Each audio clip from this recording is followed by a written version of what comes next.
Ok.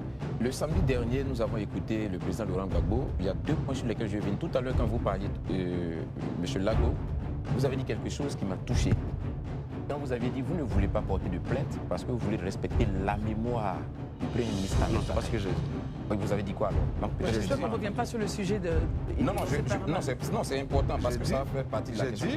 J'ai dit, je ne veux pas m'étendre sur le sujet parce que celui dont il parle est décédé. Parfait. Maintenant, pourquoi je ne veux pas porter plainte, je donne les raisons. Non, c'est suffisant pour moi. Non, c'est suffisant pour moi. Il n'y a pas de problème. Élisée, pourquoi cette, justement... Je vais expliquer. Parce que dans ce meeting-là, on a entendu le président Laurent Gbagbo évoquer l'ancien Premier ministre Amadou Gon Coulibaly. Et il a évoqué Amadou Gon Coulibaly avec ironie, en riant. Où il disait, est-ce qu'on veut nous dire qu'Amadou Coulibaly est remords? Amadou Gon Coulibaly est remords? Ou est-ce qu'on veut dire qu'Amadou Gon Coulibaly est mort à nouveau? Et il le disait avec des sourires.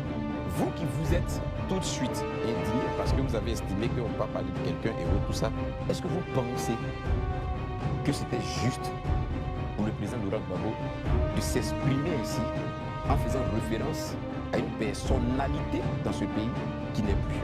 Je vais vous répondre. Mais ceux qui ont bafoué la mémoire d'Amadou Gon, c'est ceux qui ont pris sa mort pour protester, pour violer la loi. Ce n'est pas nous qui l'avons dit. Non, non. Quand vous me posez, je ne veux pas qu'on quitte en fait le sujet. Quand vous posez votre question, je vous écoute. Quand vous posez votre question, je vous écoute. Donc permettez que je réponde. Voilà. Je dis, ceux qui ont bafoué la mémoire du Premier ministre Amadou Gon, c'est ceux qui ont pris son décès pour prétexte, pour violer la loi en Côte d'Ivoire. Le président Laurent Gbagbo, il respecte tous ceux qui sont dans le domaine politique, il respecte ses adversaires politiques. Et je rappelle que lorsque le Premier ministre Amadou Gon Coulibaly est décédé, nous avons produit un communiqué pour présenter nos condoléances à sa famille biologique et politique. Donc nous disons que ceux qui ont foulé au pied, qui n'ont pas respecté sa mémoire, c'est ceux qui ont pris prétexte de son décès. Mais sachez que le président Laurent Gbagbo, il respecte ses adversaires. Donc ce qui a été dit le samedi pour vous est normal. C'est dans l'ordre normal des choses. Il n'y a rien qui soit indécent ou qui soit mal vu ou qui peut choquer l'opinion. Pour vous, c'est normal. C'est ce que je veux savoir. D'accord, je vais vous répondre. Vous savez, normal, c'est subjectif. Mal vu, c'est subjectif. Ça dépend d'où vous regardez. Si vous regardez du RATP... Ok, regardez là où vous regardez. Est-ce que c'est normal? À chaque fois, ça va être difficile que je réponde.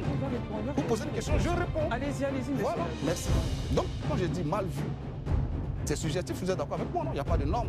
Quand vous dites est-ce que c'est normal, c'est subjectif. Donc tout dépend d'où vous regardez. Si vous regardez du RADP et que vous cherchez des alibis, vous pouvez percevoir ça comme mal vu. Et si moi je regarde ma position, je peux percevoir ça comme le fait que le président Laurent Gbagbo développe un argument politique pour justifier le fait que le chef de l'État ne fasse pas un 4e mandat. Donc, monsieur Élisée, tout dépend d'où vous regardez et je ne peux pas vous en vouloir de regarder de là où vous regardez. Donc de votre position, c'est normal. De là où vous regardez, c'est normal. Effectivement. Ok, c'est tout. Docteur Barry.